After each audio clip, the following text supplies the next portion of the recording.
कहते हैं कि राजा के सबसे खूनी और जल्लाद किस्म के सैनिक वहां उस खिड़की पर बैठे रहते थे। जैसे ही इस नीचे के नाले के पास कोई दुश्मन शत्रु जो पहचान का ना हो आसपास भटकता दिखाई देता था, वहां से तुरंत तीर से या भाले से उस पर वार किया जाता था। वो नाले में गिरता था और नाले में रहने वाले विषैले जीव जंतु जैसे मगरमच्छ, सांप वगैरह उसे अपना भोजन बना लेते थे। कोई इस पहाड़ी पर आज तक चढ़ नहीं पाया और इस नाले की गहराई का भी कोई पता नहीं। पहली बात मैं आपको बता दूं कि ये किला इस पहाड़ी के भीतर है, और पहाड़ी के भीतर है तो दूर से पता नहीं चलता, पहाड़ी दिखती है, पास जाने पर पता चलता है छोटे छोटे सुरंगमय रास्तों का। पहाड़ी के भीतर ये किला कैसे बसा हुआ है वो चीज़ आज इस वीडियो में आपको देखने को मिलेगी। तब आपकी समझ में आएगा कि भाई कैसे पहाड़ी को खोखला करके राजा ने इस किले को बनाया होगा। ये देख लीजिए भाई साहब, ऐसा खतरनाक तरीके से इस किले को पूरा पहाड़ी को गोल गोल काटा गया था। और हम इस पहाड़ी के नीचे निकल करके ना आपको दिखा रहे हैं पूरा वो किला, जो किला किसी ना किसी समय सुरक्षा की दृष्टि से बहुत ज़्यादा मजबूत हुआ करता था, बहुत ज़्यादा खतरनाक हुआ करता था भाई साहब। ये देख लीजिए, जैसे जैसे हम नीचे जाएंगे, ये अंधेरी वाला रास्ता है, वैसे वैसे पता चलेगा, क्योंकि ये किला टोटल जब पहाड़ी के नीचे है ना तो रास्ता उतना साफ दिखाई नहीं देता। ये देख लीजिए, अब आपको यहाँ से दिखाई दे रहा होगा पत्थरों वाला टोटल पहाड़ी का कटा हुआ मार्ग, कैसे पहाड़ी को काटा गया है ये चीज़ यहाँ समझ में आ रही होगी। हम जैसे जैसे राउंड सर्कल में घूमते जाएंगे वैसे वैसे इस किले की नीचाई में जाएंगे, और ये पहाड़ी के भीतर हो रहा है जो कुछ भी हो रहा है। वहाँ से एक सुरंग थी एक समय जो दूसरे रास्ते पर निकलती है। यहाँ से आज तो कुछ रास्ते बड़े कर दिए गए हैं प्रशासन की तरफ से, वरना कभी यहाँ बराबर लेट कर चलना पड़ता था ऐसे सुरंगमय रास्तों से। इन रास्तों से आप देखो बहुत दूर निकल सकते हो, छोटा सा रास्ता दिखाई दे रहा होगा।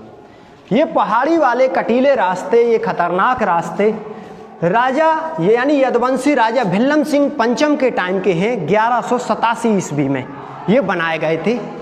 तो भाई साहब देख सकते हो कि कैसे हजारों साल पहले पहाड़ी को काटकर ये किला बना दिया गया। जब यहाँ से कोई सैनिक अंदर करता था ना तो वहाँ पर खड़े हुए सैनिक राजा के उसके ऊपर हमला कर देते थे। दुश्मन को पता भी नहीं चलता था कि कब उसके ऊपर हमला हो गया, और भाई साहब ये किला समझ से बाहर हो जाता था। अब यहाँ से बाहर की तरफ जब निकल रहे हैं ना तब आपको पता चलेगा कि ये कैसे पहाड़ी के भीतर बना हुआ है। एक मार्ग इस तरफ से था और एक यहाँ से। अब थोड़े हम ऐसी जगह पर निकल चुके हैं जो पहाड़ी से बाहर है, और फिर से पहाड़ी के अंदर एंट्री कर जाएंगे। ये देख लीजिए मार्ग, ये टोटल पहाड़ी के भीतर है। पहाड़ी के भीतर ही अभी हम थे, और अब यहाँ से एक टाइम हुआ करता था जब यहाँ से निकलना पड़ता था लेट करके। आज तो रास्ता ये बड़ा कर दिया गया है, वरना लेट करके ही यहाँ से निकला जाता था, और फिर से पहाड़ी के नीचे से ही हम लोग फिर निकलेंगे आगे। थोड़ी देर बाद ये अंधेरी का जो मार्ग है ना ये ख़त्म हो जाएगा। ये लॉकर सिस्टम थे किसी समय, और यहाँ पहाड़ी के नीचे बहुत सारे सैनिक बैठे रहते थे। एक छोटा सा दरवाज़ा है यहाँ पर सामने, जिसे बोलते हैं अंधेरी का दरवाज़ा। ये दरवाज़ा लॉक कर दिया जाता था, लेकिन आज ये दरवाज़ा देखने को मिलता है। हजारों साल पुराना ये दरवाज़ा है, इसी से पहाड़ी के भीतर एंट्री होती है। और भाई साहब अब दिखाऊंगा मैं वो मगरमच्छों के जाल वाला ब्रिज, जिसे मौत का जाल कह सकते हो। सामने अभी हम चल रहे हैं तो वो खतरनाक सुरक्षा व्यवस्था आपको दिखा देंगे हम, जिस सुरक्षा व्यवस्था के बारे में ना सोच भी नहीं सकता कोई कि भाई राजा महाराजा इतनी खतरनाक सुरक्षा व्यवस्था कर सकते। ये रास्ता नीचे नाले की तरफ जाता है, और ये ब्रिज राजाओं के टाइम में ऐसा ही ब्रिज चमड़ा का डला रहता था, और इस ब्रिज को रात के समय ना खींच कर रख दिया जाता था। अब मैं आपको दिखा दूं, इस ब्रिज के नीचे लगातार ये नाला भरा हुआ है और पहाड़ी वहाँ है। इस नाले में खूंखार मगरमच्छ, विषैले सांप और घड़ियाल छोड़े जाते थे।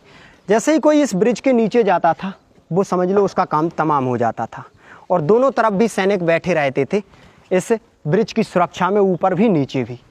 अब आप ही सोचो कि इस ब्रिज को पार करके कोई कैसे किले के पास पहुंच सकता है। वहाँ पर भी सैनिक रहते थे, हर तरफ सैनिक ही सैनिक यहाँ बैठे रहते थे। दोस्तों ये दुनिया का एकमात्र ऐसा किला समझ लीजिए जिस पर सीधा यमराज का पहरा रहता था। दुश्मन की हिम्मत भी नहीं थी कि इस किले को जीत सके, इसीलिए शायद कभी कोई भी इस किले को सामने से लड़ करके नहीं जीत पाया। जब भी इसे जीता गया, छल से जीता गया।